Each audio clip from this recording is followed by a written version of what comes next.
Hey guys, Dr. Rebecca Warren here, thyroid expert here locally in Chattanooga, Tennessee, and virtually all over the US. And so I wanted to jump on here and talk about something that has been popping up a lot with a lot of the women that I am coaching, and it's infertility issues. And the biggest question, as I spent this last week looking at some up-to-date research about thyroid hormones and getting pregnant and estrogen and progesterone, the one thing I'm finding is, what if so many women's infertility is due to the fact that their thyroid labs are not complete and they're not being read correctly? And so I'm not only seeing this in my coaching, I'm not only seeing it in our office that this is happening, but the research is there, and I'm going to share some articles with you guys. So what if, a lot of the reasons why it can be so hard for women and even men to get pregnant, well, not men to get pregnant, but fertility issues with men as well, is because our hormones are off. And absolutely, the research is plentiful that thyroid is a healthy hormone levels of thyroid is absolutely necessary to come together, to get pregnant, and to carry a child full term.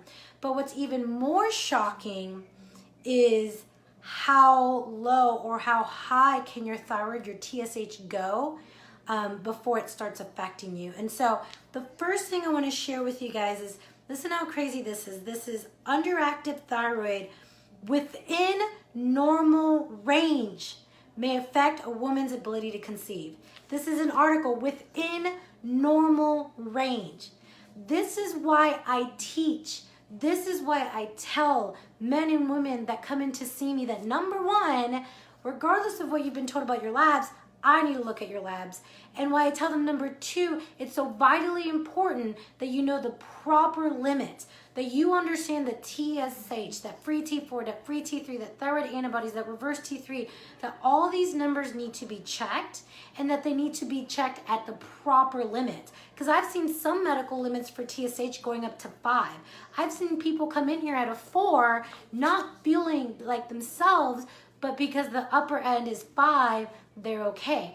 But according to this study found that women who have unexplained infertility were nearly twice as likely to have a higher level of hormone that stimulates the thyroid gland than women who did not conceive due to known issues when it's their partner. So only women with regular menstrual cycles were taken into consideration. So here we have an underlying problem only occurring because we are not reading, I read the thyroid labs, but because a lot of medical doctors are not reading the labs correctly. And so it talks about how nearly twice as many women with unexplained infertility had a TSH greater than 2.5, which, again, I cannot even tell you the hundreds of labs that I've read, the TSH has gotten up above a 3. So why? Why is this so important to keep the range up to date? Why is it so important? Because the thyroid, free T3, binds to all your cells, especially in the brain, especially for hormone balance with estrogen and progesterone and cortisol. So having proper levels means that you are well.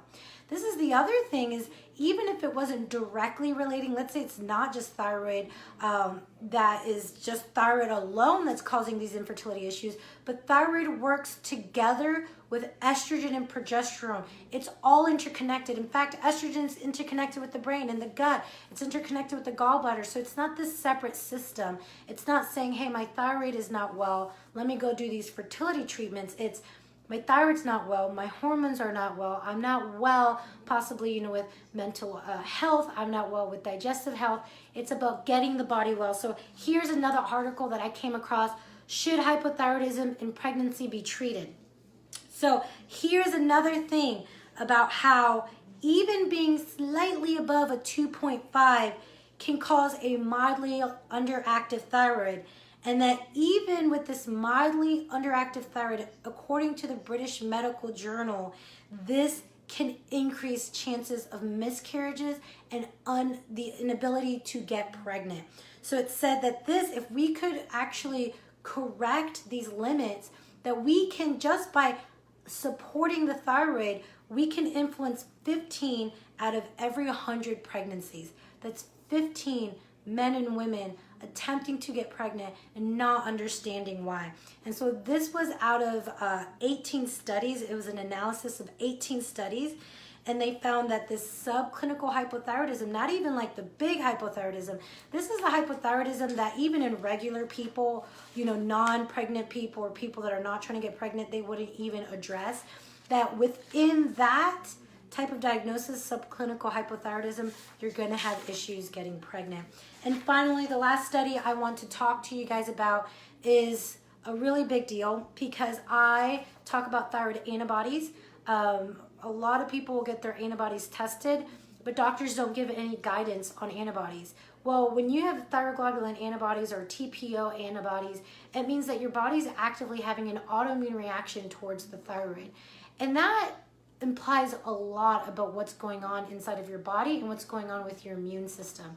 You don't want an active autoimmune problem in your body when you're trying to be well, when you're trying to have optimal health, when you're trying to get pregnant.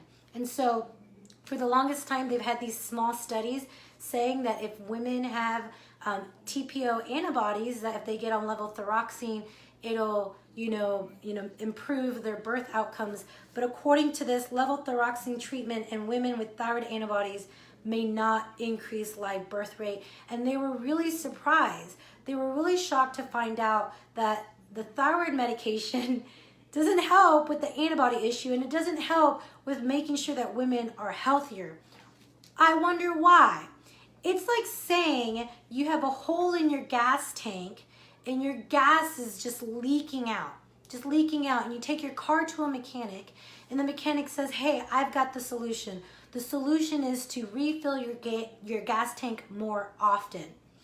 That is what's happening when you're having an autoimmune reaction on your thyroid and you're not addressing the antibodies. You're just putting more hormones in because you're not producing it, but you're not addressing the problem. You're not addressing the hole in the gas tank.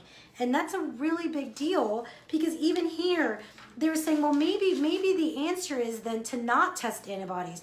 Maybe we should ignore testing antibodies for pregnant women so they don't get stressed out. No, you should test. And guess what you should do? You should address the fact that there's an autoimmune reaction, and you should coach women on how to take control of their health, take control of their bodies, and be well so their hormones are balanced so that they don't have an autoimmune reaction.